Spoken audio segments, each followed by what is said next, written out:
The following is a clip from the highly acclaimed educational radio program, The White Riot Show. Detroit is just a black pit for federal money to disappear into. When you think about Chrysler in the late 70s with Lee Iacocca taking bailout money, when you think of the second round of bailouts for GM and the other automakers, and now when you go to Detroit, it really is like some Beirut battle zone, Judo Larry. It's terrible because they're never competitive. No. They're never competitive. Like, foreign cars are always better. Yeah. With maybe very few exceptions. And then, like, they just keep bailing them out because the logic becomes, what are we going to do? Be the United States of America with no card business? Like, yeah, absolutely. If you suck at it, you lose. Right.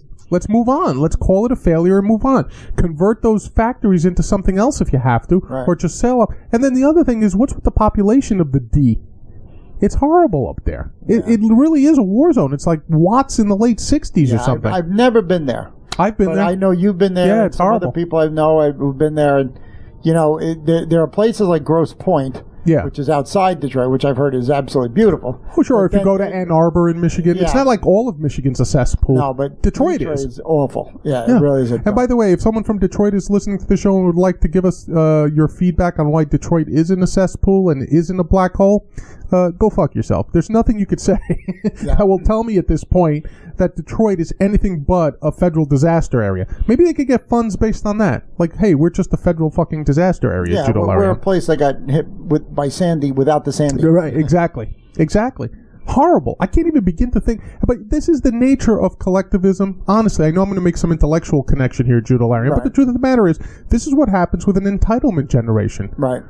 Like, all of this councilwoman, and I'm sure she's being honest, I don't think this is like some sort of ploy or publicity stunt. This is really what she thinks. Yeah, she really thinks this, that in her mind, her responsibility to her town, to her constituency, ended when she went to the ballot box and voted for her brother to go to Washington. Right, and now it's time to get paid. Yeah, literally. She literally said, it's time we got paid. Quid pro quo. Yeah. And it's amazing to me that there's people who exist like this. It's not even like a backroom deal. It's literally just begging for money on the part of a politician. Yeah, but this is what I can't stand about these people. They always got their fucking hands out. Yeah. Like, why don't you make moves to improve your own lives? Yeah.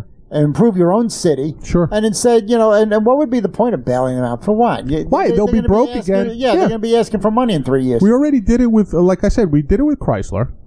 We already do it via our policies that protect Detroit with tariffs and bullshit like that. Right.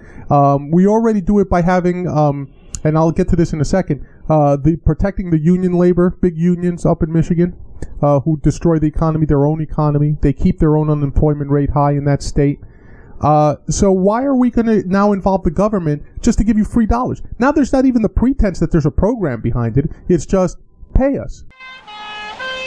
Join us every week at www.whiteriotShow.com to follow the latest exploits of Big Fat John and Judo Larry M. This is Mark, the man with the golden voice, and my testicles are killing me.